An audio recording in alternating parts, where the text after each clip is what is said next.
efforts. On January 3rd, 1970, AFBN newsman Bob Lawrence departed from his approved script. I pledge to tell the truth at all times and am always telling the truth, either in the military or as a civilian. In the military in Vietnam, I found that a newscaster at AFBN is not free to tell the truth, and in essence, to tell it like it is. The broadcast caused a furor in the press and prompted congressional review. Just 3 years earlier, Defense Secretary Robert McNamara had decreed that the flow of information to soldiers should not be restricted. But when McNamara left his post shortly after Tet, the directive had little clout. Bob Lawrence was made a chaplain's assistant and sent to the demilitarized zone. I'm aware of the Lawrence situation. I'm aware of his allegations. I do not agree with his comments. Jordan Reiser, chief of U.S. Armed Forces Radio. If the guy didn't agree with his editor, he claimed there was censorship. But there was not a single incident that I know of. Now, I'm not saying it didn't happen. But I was sitting as chief of broadcasting for the Air Force at the time, and I'm pretty certain that they would have made me aware of it. I know of no such case where that happened. Now, the only case where stories were really barred was if it involved something that could adversely affect American lives in the combat in the field. Former AFBN newscaster Jordan St. John. The official version of why this was being done, why certain things were kept off the air, was that it would damage morale of the troops out in the field.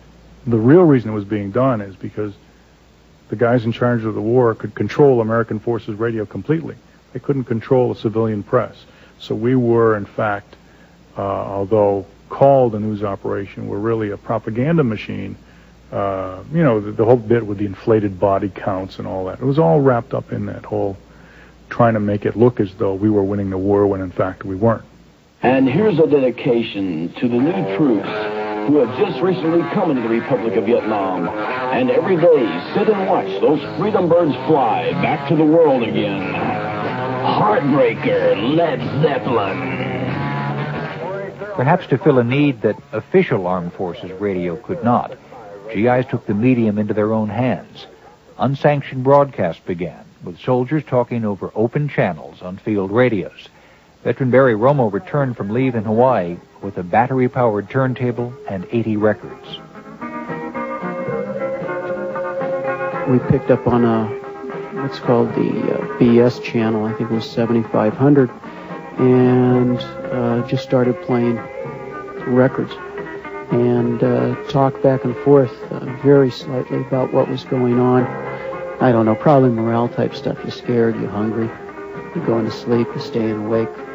And in a matter of 2 nights, we probably had contact with 20, 25 outposts. I mean, this was December 67. It was certainly before a lot of things, including First Tet Offensive, the death of Martin Luther King, the assassination of Robert Kennedy, the Chicago Convention. It was not the same Vietnam as a year later, December of 68. A few GIs found ways to reach even larger audiences. Some rigged up FM transmitters, pirate radio stations. The mysterious Dave Rabbit and his first termer broadcasts. Blood Rock 2, Double Cross.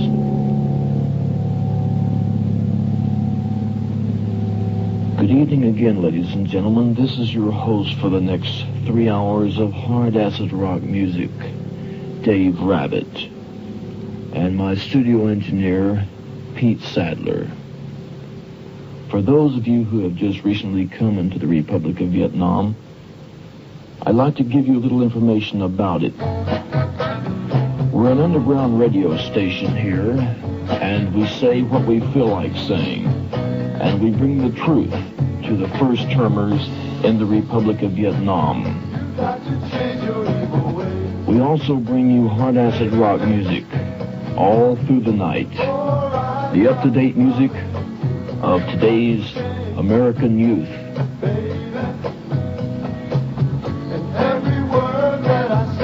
Carlos Santana, Evil Ways.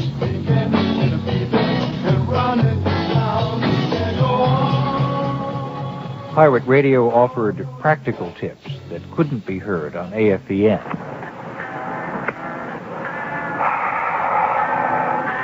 Mowing a little grass now.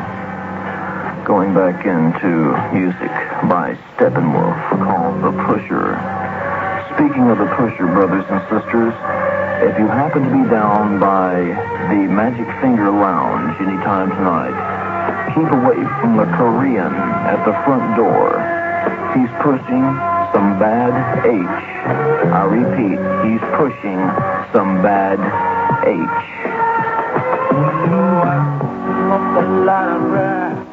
It became a common thing at Commander's Call, which was a monthly or bi-monthly sort of thing, or whenever you happen to be in an orderly room in your particular organization.